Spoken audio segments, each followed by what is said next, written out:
നമസ്കാരം. ഇന്നത്തെ 10 പ്രധാന വാർത്തകളിലേക്ക്. ഇംഗ്ലണ്ടിൽ 17 വയസ്സുകാരൻ കത്തികൊണ്ട് 2 കുട്ടികളെ കുത്തിക്കൊന്നു. വടക്കൻ ഇംഗ്ലണ്ടിൽ തിങ്കളാഴ്ചയാണ് ദാരുണ സംഭവം അരങ്ങേറിയത്. 2 കുട്ടികൾ കൊല്ലപ്പെടുകയും 9 പേർക്ക് പരിക്കേൽക്കുകയും ചെയ്തു. വെനസ്വേലയിൽ 3ാം തവണയും പ്രസിഡന്റായി നിക്കോളാസ് മദൂറോ. തിങ്കളാഴ്ച നടന്ന തിരഞ്ഞെടുപ്പിലാണ് 61കാരനായ നിക്കോളാസ് മദൂറോയ്ക്ക് 3ാം ഊഴം ലഭിക്കുന്നത്. സുഡാനിലെ ആഭ്യന്തര കലാപത്തിനിടെ പ്രായപൂർത്തിയാകാത്ത പെൺകുട്ടികൾ ഉൾപ്പെടെ നൂറുകണക്കിന് സ്ത്രീകൾ കൂട്ടബലാത്സംഗം ചെയ്യപ്പെട്ടതായി റിപ്പോർട്ട്. പീഡനത്തെ തുടർന്ന് നിരവധി സ്ത്രീകൾ മരിച്ചതായും മനുഷ്യാവകാശ സംഘടനയായ ഹ്യൂമൻ റൈറ്റ്സ് വാച്ച് തയ്യാറാക്കിയ റിപ്പോർട്ടിൽ പറയുന്നു.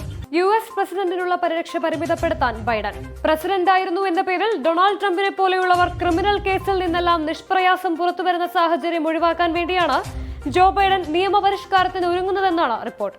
മാൽദ്വീപിന്റെ കടം തിരിച്ചടവ് ലഘൂകരിച്ചതിനും സാമ്പത്തിക പിന്തുണയ്ക്കും ഇന്ത്യക്കും ചൈനയ്ക്കും നന്ദി അറിയിച്ച് പ്രസിഡന്റ് മുഹമ്മദ് മൊയ്സു. ഇന്ത്യയുമായി ശക്തമായ ബന്ധം സ്ഥാപിക്കുമെന്നും ഇരു രാജ്യങ്ങളും തമ്മിൽ സ്വതന്ത്ര വ്യാപാര കരാറിൽ ഉടൻ തന്നെ ഒപ്പുവെക്കുമെന്നാണ് പ്രതീക്ഷിക്കുന്നതെന്നും അദ്ദേഹം അറിയിച്ചു. മാലദ്വീപിന്റെ സ്വാതന്ത്ര്യദിന ചടങ്ങിലാണ് മൊയ്സുവിന്റെ ഈ ഒരു പ്രഖ്യാപനം. ഉരുൾപൊട്ടലിനെ തുടർന്ന് വയനാട്ടിലുണ്ടായ ദുരന്തത്തിൽ ഇടപെടലുമായി പ്രധാനമന്ത്രി നരേന്ദ്രമോദി. മുഖ്യമന്ത്രി പിണറായി വിജയനുമായി സംസാരിച്ച് കേന്ദ്രത്തിൽ നിന്ന് സാധ്യമായ എല്ലാ സഹായങ്ങളും ഉറപ്പു നൽകിയതായി പ്രധാനമന്ത്രി അറിയിച്ചു. പ്രധാനമന്ത്രിയെ മറ്റ് മന്ത്രിമാർക്ക് ഭയമെന്ന പ്രതിപക്ഷ നേതാവ് രാഹുൽ ഗാന്ധി.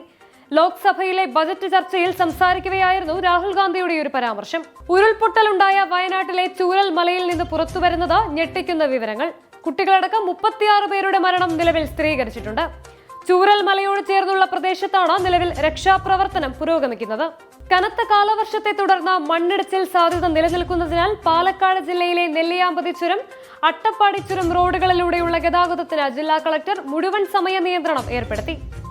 പൊതുഗതാഗതവും പ്രദേശവാസികളുടെ അത്യാവശ്യ ഘട്ടങ്ങളിലുള്ളതും തോട്ടം മേഖലയിലെ ചരക്ക് ഗതാഗതവും ഒഴികെയുള്ള യാത്രകൾക്ക് ചൊവ്വാഴ്ച മുതൽ വെള്ളിയാഴ്ച വരെ നിരോധനം ഏർപ്പെടുത്തിയതായി ജില്ലാ കളക്ടർ അറിയിച്ചു. പാരീസ് ഒളിമ്പിക്സിൽ ഷൂട്ടിംഗ് റേഞ്ചിൽ തലനാരിഴയ്ക്ക് ഇന്ത്യക്ക് 2ാം മെഡൽ നഷ്ടം. പുരുഷന്മാരുടെ 10 മീറ്റർ എയർ റൈഫിളിൽ ഇന്ത്യയുടെ അർജുൻ ബബുദ ഐതിഹാസിക പോരാട്ടം കാഴ്ചവെച്ച് 4ാം സ്ഥാനത്ത് ഫിനിഷ് ചെയ്തു.